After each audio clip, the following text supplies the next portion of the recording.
Hey, I'm Jeff Skversky. On this episode of Inside the Huddle, presented by Sportskeeda, I catch up with Dallas sportscaster from NBC, Newy Scruggs.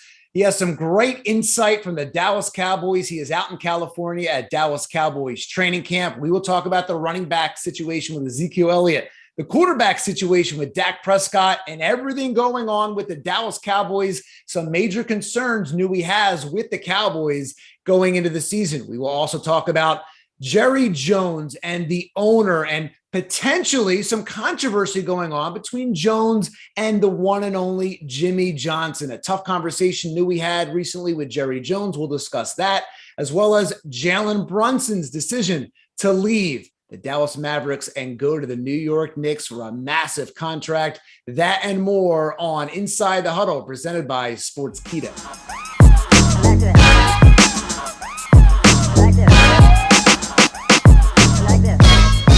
Newy, thanks for joining me from Dallas Cowboys training camp in California. How's it going? Oxnard, California is good considering back home. I think every day this week, the high is going to be at least 101, probably getting up to 103 degrees back in the Dallas-Fort Worth Metroplex. So, yeah. I mean, I guess it goes without saying just how big America's team is, the Dallas Cowboys. I mean, you're with the team for what, 6 weeks, all a training camp away from Dallas, Texas, out in California? I'm only doing 3. Okay. The beat writers, they're going the whole way. So I got here July 24th. The opening press conference is the 25th. I'll leave August 10th to go to Denver with the Cowboys. They're going to practice for a few days against the Broncos. Then they'll have their preseason game. So I'll get back to Texas August 14th. And then our weekend guy, he's going to go out to California and finish it off. When you look at the Cowboys, I know it's early and everybody looks good in OTAs and early in training camp, and guys are not in pads or not really hitting. Everyone looks great. Everyone looks like a Hall of Famer. But what is the mood? What is kind of the temperature out there in the sense of the team? You know, the expectations, you look at this team, I mean, they should be great, right? And so what is the feeling, the mood around the team so far in training camp? What tells you they should be great? Honestly, the offense. Hype machine. The offense. Offensive line is by sharp analysis, and they do a good job with their football rankings at 14th. Your center is undersized. Your starting left guard left last year. You've got his backup, who you gave a couple starts to last year, in Connor McGovern, and you benched him. Your first-round draft pick, Tyler Smith, technically is a tackle, but you got him playing left guard, competing with McGovern. Your all-decade left tackle, Tyron Smith, God bless him, great player, but he misses 4 to 5 games a year now. We're going on half a decade of this happening with Tyron Smith, the left tackle. So offensive line is a concern to me. You look over the receiver spot, Amari Cooper is gone, so now CeeDee Lamb becomes the number 1 player. It's a total different ball game when you become the one and you get all the double coverage. Your number 2 receiver, Michael Gallup, is still coming off a knee injury. He already came out and told us he's not going to play in the first game. I don't expect him to play in the first 3, maybe 4 games. So now you're looking at who's your number 3 receiver. Well, that was Cedric Wilson, who went down to Miami Dolphins. So they're going to have to figure that out. The number 3 receiver, Dalton Schultz, is back as your tight end. He caught 80 balls last year. So right now I'm looking at CeeDee Lamb and Dalton Schultz. These are your best 2 targets, and probably your 3rd most reliable target at this point in time is your backup running back, Tony Pollard.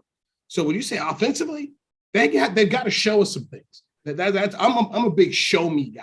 I've covered Jerry's teams for so long. I've heard the hype stuff so long, heard the Super Bowl talk for so long, hadn't seen it. So I'm like, show me, please. Well, we haven't seen the Super Bowl since '95. And so it doesn't sound like you're insanely optimistic. Is that kind of the sense I'm getting from you, that you're not optimistic about this team?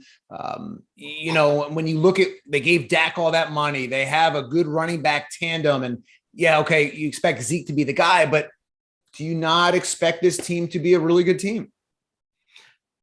I won't say I'm not optimistic, but they're just questions. And I'm one of those, what's the trust but verify? You know, let's see this happen. On Monday, the Cowboys will have their first padded practice. Okay, everything else has been a ramp up. And I'm a big believer in let's see what happens when the pads start popping. some of the receivers who look good before you get hit, you got to take a hit. It's a different thing. Some of these linemen who are, not having to sit up here and get punched real hard as they fire off the ball. They're going to get punched real hard here. Bands going to be right on you. Let's see exactly what you do. So I'm a big believer in that. Secondly, Jeff, look at the Cowboys schedule, and you cover the NFC East. There's a reason why we keep seeing repeat winners as champions. When you win the East the next year, the schedule's a first place schedule. The Cowboys' first 2 games at home, Tom Brady and the Buccaneers. Tom Brady's 6-0 in his career against the Cowboys. Then you follow that up with Joe Burrow and the Cincinnati Bengals. The Cowboys' first 3 games, the receivers they're facing, really good. Yeah. Good receiving cores. The running backs you're facing, some good running backs here. And the quarterbacks are Super Bowl quarterbacks. So you've got Tom Brady, Joe Burrow. They face Matt Stafford this year. They face Aaron Rodgers. You got Ryan Tannehill, who's been to the Pro Bowl. You got Jared Goff, who's been to a Super Bowl. You got Jalen Hurts, who's an improved football player.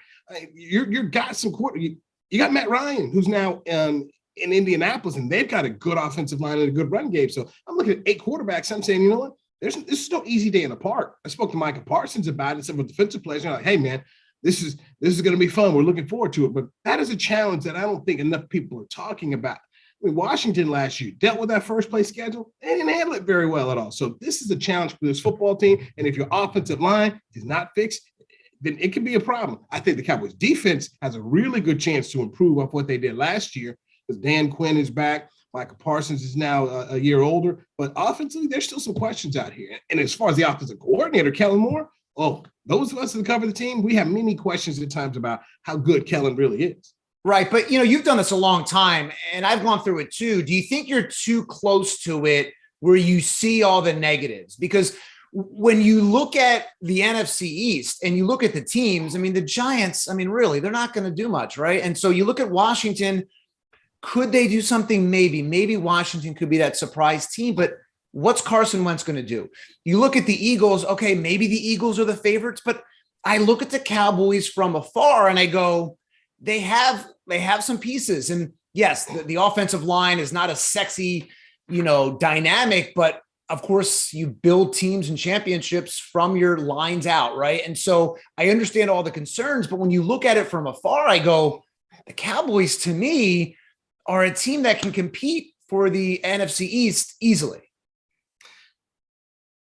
Okay. But do you think we get to something? I go by something Bill Parcells used to say when he coached the Cowboys. He said, all I can go by is what I see. And that's what I'm doing. Okay. I'm going by what I see. I do think that Mike McCarthy has his team in a good place where guys understand their role. He spoke at his opening press conference and he said several times, which to me was like, this is a key thing, pay attention to what he's saying. He said, our young players are going to play a major part in how well we start this season, which means look for some young guys to get out there. We're going to tell them what to do. You're going to hope they're in the right spot, but they're going to be young guys, and young guys can make mistakes. So I'm paying very much close attention to what Mike McCarthy is saying and the fact that they're going to lean on young players. The plus for Mike McCarthy is when he was in Green Bay and Ted Thompson was the general manager, they did a lot of drafting. Their whole big thing was about drafting players and playing young guys out there. So Mike has experience in that. I'm interested in this. Most of us that cover these teams don't talk to the owner after every game, and the owner's not holding a side press conference outside the locker room. It just really doesn't happen in professional sports, let alone the NFL. Jerry Jones, he has been an incredible owner. He's one of the faces of, the NFL. And so what is it like? At times it feels like a circus, but is it a circus covering Jerry Jones after a game? If there's a bad Cowboys loss and a big moment and Jerry's ripping the coach or the quarterback, or is that weird for, you've done this a long time. Like, you're not used to the owner in a sense in other markets and other cities, like having these side press conferences, potentially undermining the coach. Well, I'll say this, Jeff. It's what I've always really known when it comes to covering professional football. My first job was in South Carolina. I was there for 9 months. And then I ended up going to Austin, Texas. And it was Jimmy Johnson's last year with the Cowboys. They ended up winning the Super Bowl. That was when him and Smith. I want to talk to you about Jimmy Johnson in a second, but go ahead. Yeah, and so coming in there, covering that team, Jerry was always talking. So, my first professional sports team, this is what I got. So I'm used to this. I'm used to Jerry talking. I know it's not good. Jerry gives you the truth a lot of times. Now, Which he I love. doesn't slam his quarterbacks. He doesn't do that. The coaches at times can find themselves in the crosshairs, but he's been pretty supportive of his quarterbacks because for the most part, he's had a good run there.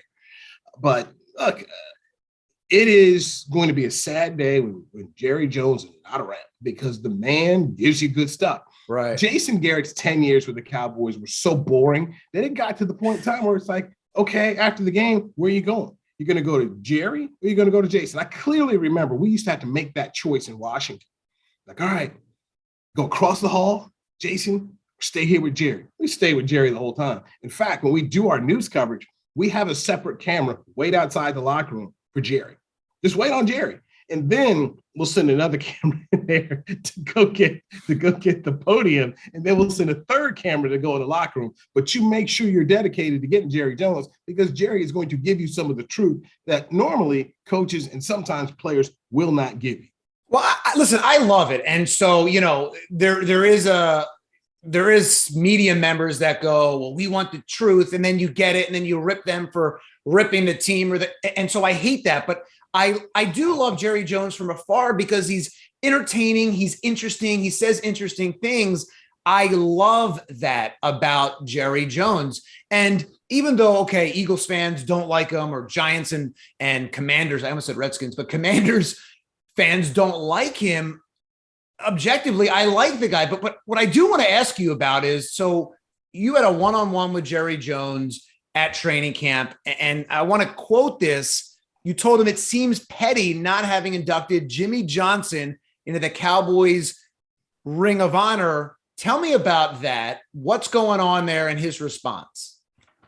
Okay, so at the Hall of Fame, Jerry's on set with all the Fox guys. After Jimmy gets in, and he says, "I'm going to put him in." And so after people kept asking, "When?" Okay, great, you're going to put him in, but when? He didn't do it. He had an opportunity all last year, and he kind of filibustered and said, well, I want to do it when it doesn't take away from him getting into the Pro Football Hall of Fame. And that Eagles game, you remember last year, the Eagles game, at halftime, they had brought out the 3 Cowboys members who made the Pro Football Hall of Fame, and Jimmy spoke, and the crowd went crazy. So we're thinking, all right, maybe this is the year Jimmy Johnson finally gets in the Ring of Honor. Right now, there's nobody who's scheduled at all to go in. And he was asked about it the first day of training camp, and he started talking about there's a list, and there's like 10 people who all deserve to be here and who sweated, and we need to talk about them too. Never heard Jerry go on that route before. Okay, I've covered the team a long time. Never heard him try this whole 10 people all deserve. And so I just pressed him on Jimmy because it was where all the local stations got to interview Jerry. So they sit Jerry down in a chair, then we all come in and we all just mic up, and then we go, next person. Jerry wasn't getting, people were trying to go there with Jerry. They weren't getting anywhere. Basically, they were being too kind. So I kind of used a little bit of tenderness when I said, Jerry, I like you and I respect you, which I do. But I said, it seems very petty. What's going on between you and Jimmy right now? Okay. What is going on? Being in the Ring of Honor. That's when he went into saying, hey, it's BS. And then he later on said, it's not about Jimmy sniveling. Well, what is going on? So you ask him, or you mention to him that, okay, you think it's petty. I don't know if you say that playful or you come at him a little bit, but what's his response and what is going on for us that don't know between Jerry Jones and Jimmy Johnson and the Cowboys? Is there something going on? Jeff, as far as we can tell, when he comes out there and says what he did, that Jerry still harbors some pettiness in the breakup. That's the only thing that you can glean from that these two men in their 70s. And look, Jimmy has taken his shots at Jerry for not putting him in. He's gone on before, like he's not putting me in. He's going to get mad at me. He's going to read something I say, and he's not going to like it. So Jimmy's not been shy about saying, hey, look, I'm getting played right now. And Jerry doesn't like that people are pushing him on it. And he doesn't want to be pushed on it. So it's pettiness 100%. And Jeff, one reason why I wanted to ask the question, because number one, Jimmy Johnson should be in the Cowboys Ring of Honor. Okay? Right. Should be.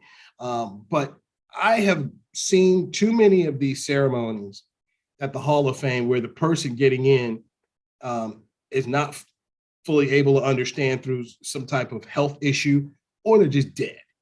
Okay. And I used to live in Cleveland, so you go to those Pro Football Hall of Fame inductions, and I'm telling you, man, it's sad when you see some people. See Mick Tingelhoff, who finally gets in the Pro Football Hall of Fame after a great career with the Vikings, and Fran Tarkenton has to talk to him because he can't. It's a doggone shame to see that Cliff Branch gets in the Hall of Fame after he's dead. And I had a conversation with him about 3 or 4 years ago in Dallas, Texas, of why you are not in. It's sad to see Kenny Stabler go in the Hall of Fame after he dies.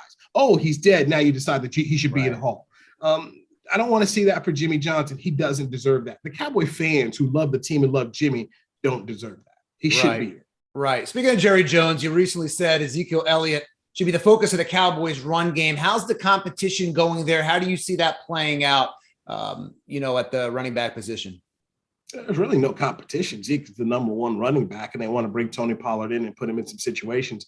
And going back to what we talked about the wide receiving core, Tony Pollard is going to be used a lot, and from getting the ball out of the backfield and putting him up there on the line, and having him get out here in patterns. I mean, Tony Pollard is not an easy person to tackle, so he's a good weapon. So I expect Kellen Moore, the offensive coordinator, to use him some more out of that backfield. But they're going to run the football more.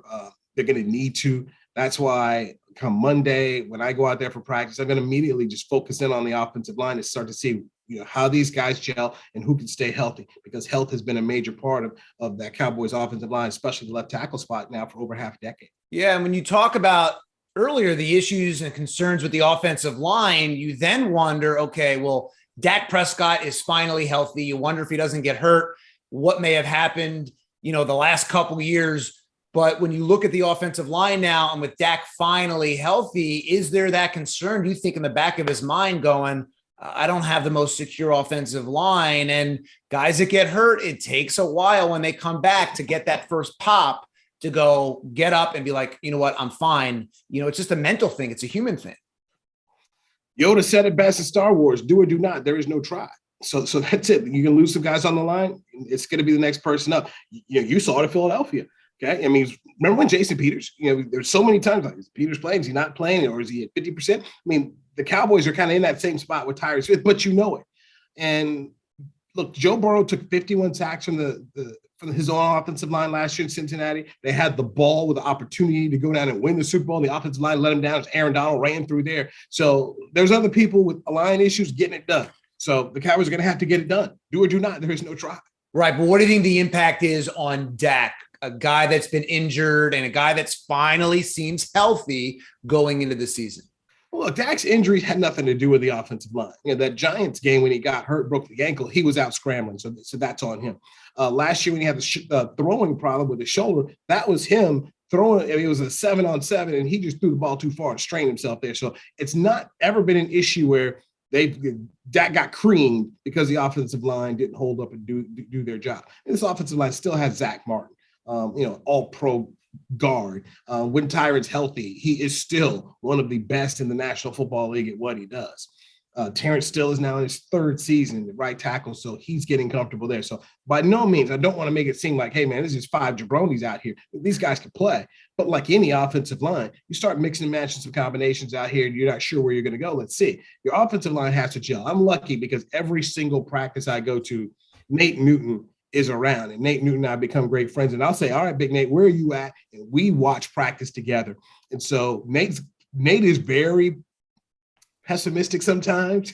You can do that when you've won rings and you know what's going on. So maybe Nate's transferred a little bit of that to me, but we're going to go out there, we're going to have our practices, and we're going to sit up here, we're going to go down and look, okay, hey, where are these guys at on this offensive line? So the left guard spot and the left tackle spot are going to be two positions that are going to be very interesting. The backup left tackle, Tyron Smith, right now went out with a shoulder injury. So Matt Willetsko, the rookie. So let's see exactly if he's back in practice when they start popping here and where they go from there. So this offensive line, please, please, please keep that in mind, because if you got a good offensive line, you can go somewhere. You saw it with the Eagles just a couple of years ago. Right. The bad offensive line probably ended up costing Doug Peterson his job.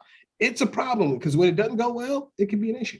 I love to use the word jabronis in there. It's one of my favorite words. And when you look at Dak, how much pressure is on him? Look, he's, like I said, he's finally healthy. He gets that massive contract. And it's, I imagine it's ready. The Dallas Cowboy fans, including Jerry Jones, are ready to win. I mean, it's been forever since 95, since they got to the conference title game, let alone the Super Bowl. I don't really worry about Dak Prescott. He does everything right. He does what you're supposed to do. Now, obviously, that last play against the 49ers, that was debacle. Okay, that was an absolute debacle here. He'll learn from that. But I don't go into games thinking, okay, man, I got to worry about this quarterback. But like, he's not Carson Wentz. And what you guys just said, they're like, ooh, what are we going to get here? The question and the challenge this year is going to be, can your quarterback elevate the receiving core? Because you're going to have CeeDee Lamb. So when they double up CeeDee Lamb and then they decide to go ahead and put an extra man down on the box to defend Ezekiel Elliott, where is 4 going with the football? Are you going to find Schultz or are you going to find Gallup? Can they develop another receiver out there? They like the Tolbert kid they took out of South Alabama. Where do you go there?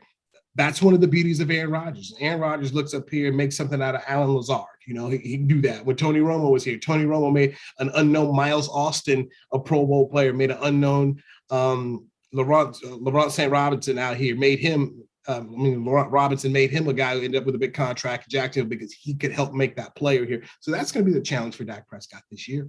Yeah, and you look at Mike McCarthy. He comes in during a tough time. There's COVID, all sorts of stuff going on.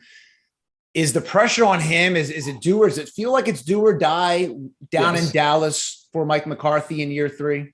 Yes. The owner's going to be 80 years old this year. So how many cracks you're going to get to have at this? I don't know. But so far, I think he's handled it very well. He got criticized on ESPN. Mike Tannenbaum came after him. Ryan Clark came after him. And what they were saying in the press conference and what Mike was saying to me was absolutely wrong because he was asked about it. Jerry Jones opens up the press conference on the 25th and talks about the team. And he came right away and said, I want to talk about Mike McCarthy. And I want you to know that there was a lot of people, a lot of suitors who could have had this job. But you know what? The guy I want to have the job is Mike McCarthy. And I feel like he'd get us a Super Bowl. So he in person, Jerry also was the person who put a lot of that smoke out there. So Jerry defends him. Mike starts talking. The second question to Mike was about his job, and he answered it. He didn't answer it defensively. He just answered the question because it's been out there. But ESPN decided to make this big deal. Oh, Mike's whining about his job. He's calling out the media about it. It wasn't that case at all. Mike, so far, to me, has been very confident. He knows what's being said. He knows what's out there. This is a prove-it business. And to me, in some ways, I feel like the Cowboy players especially have it easy. I remember when DeMarco Murray was here. DeMarco Murray did not like the media. And I always used to joke, man, you think you hate us. Wait till you go to Philadelphia. You saw how long that lasted up there. So yeah, Mike McCarthy's fine. You got to win here. And if you don't win, there could be another coach, but I do not believe Sean Payton will be the next coach of the Dallas Cowboys here as we sit August 1st. I don't. Yeah, DeMarco Murray, he was nice. He was nice. He just didn't like to me. He just didn't like doing it, which was, Chase Utley was that way with the Phillies and different people. Some guys just don't like doing it. My whole thing is with anyone is just be respectful, right? Like, I don't care. Just don't be disrespectful. And that's how I always look at it. Well, I mean, the thing with DeMarco was, like I said, he hated it, didn't want to do it. But at the same time, you want a contract like he signed, and you want to be one of the faces, you have to show up. Right. And in a town like Philly, you don't show up, they're going to ask for it. They're going to call you out on it. Boston, New York, here you get to hide a little bit. I mean, after a game, you decide you don't want to talk. DeMarco Murray and remember Des Bryant, these guys run out the locker room. I mean, you didn't see it. Where they at? They're gone. You don't get to do that, Philadelphia. That's one of the things I always like to say. Hey, you guys hate us. Let me tell you what. You go some other places around here, they're gonna hold your feet to the fire. They think we're mean. Going up there, man, you will catch all the smoke. Yeah. And so going back, kind of my original question about training camp, the Cowboys are one of the only teams that are still doing camp away from home. Have they talked? Has there been any thought about just staying put, in Texas, in Dallas? No, Jerry was born in El Segundo, California, got the key to the city when they went to their first Super Bowl under him in Super Bowl 27. He loves coming out to LA. They've got a fantastic fan base. Oxnard is a cowboy city. The players love coming out here. The one time that he decided to go back to Texas, he ended up going to San Antonio. And then Sean Payton was the head coach of the Cowboys because Sean had been out to Oxnard, California when he worked for Parcells. So Sean takes the Saints out. Jerry did not like that. The next year, we were back in Oxnard, California, been coming since. So as long as Jerry's alive, the Cowboys will be training out in Oxnard, California. Because a lot of coaches have kind of shut it down over the years with different teams just going, it's too much of a pain in the butt to move the whole, franchise somewhere else and this and that and players in dorms or hotels. It becomes like a big mess. But yeah, I mean, I'm just always curious because so many teams have gotten away from doing that. It is interesting that they're still sticking to it. And obviously, Jerry's not only the boss, but, he really is just very, very hands-on, with that franchise. Last thing for you, switching gears, I do want to talk about the one thing that interests me with the Dallas Mavericks. Jalen Brunson leaving, gets $100 million from the Knicks. I believe the only player in the history of the NBA to get a contract of that magnitude without being an all-star. From what you know from Jalen, what you've seen, how much, I hate to use the word pressure again, but what do you think that fit's going to be like in New York from what you've seen in Dallas? Different, man. It is different. I mean, the Mavericks are, the number 3 team, when it comes to coverage, Cowboys 1, Cowboys 2, and then it's okay. Hey, we got a basketball team here. We got Luka Doncic. So he's going to step in here with people expecting a lot. I mean, that's the thing about New York, and you play for the Knicks. You get this kind of money, they're going to come in here expecting a lot. He was not the number 1 option here. He benefited by playing next to Luka Doncic. His dad's going to be on the staff here. Folks in New York are going to ask for a lot. I'll be rooting for Jalen. He is a class person. He's a glue guy. He's a kind of player that you can win a championship with, but he's not that alpha dog. Right. I think he's a player you win with, but they're going to have to get some other pieces around him. But if people are expecting him to, to come out there and be, a guy that's going to score, 23, 25 a night and be that all-star, I think that's asking a lot of him because it's something he hasn't had to do before.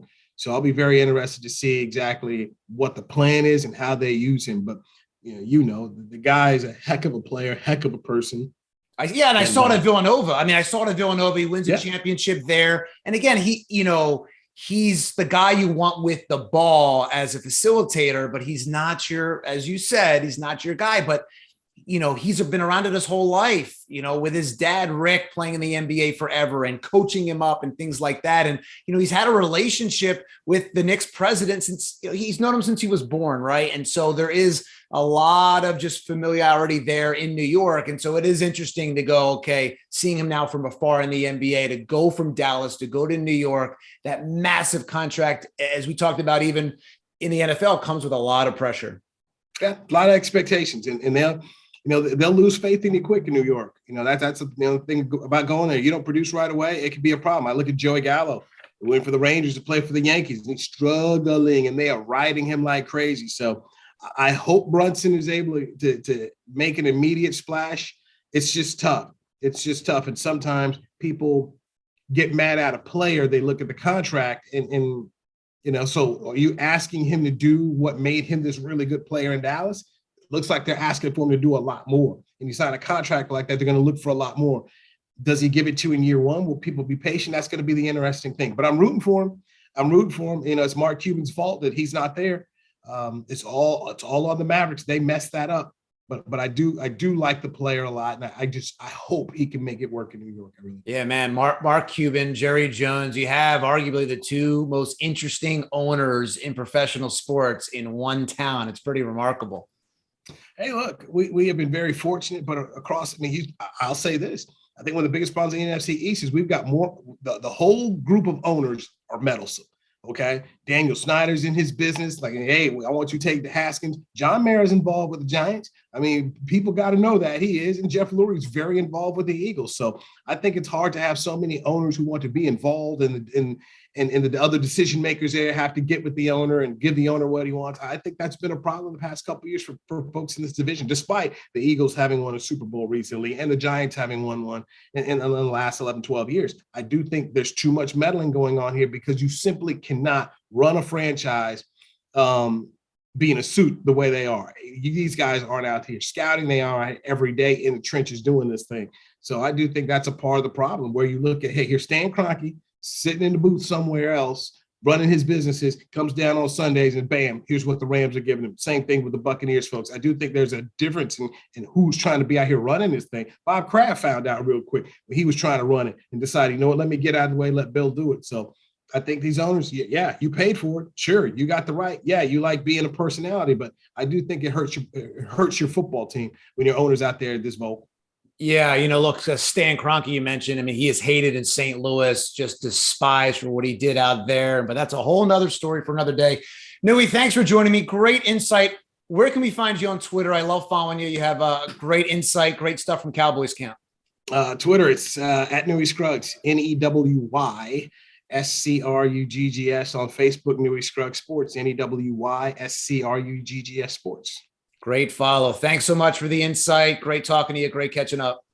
All right, take care. Great insight there from Newy Scruggs, the NBC sportscaster in Dallas, Texas, checking in with us from Dallas Cowboys training camp in California. If you like the show, click the subscribe button, bottom of your screen. You can also hit the bell button on YouTube, and we will send you an alert the next time we drop an episode. You can also listen on Spotify, Apple Podcasts, and all your favorite podcast apps. Just click on the links in the description below and find us. Thanks for watching and listening. I'm Jeff Skversky for Inside the Huddle, presented by Sportskeeda. I like that.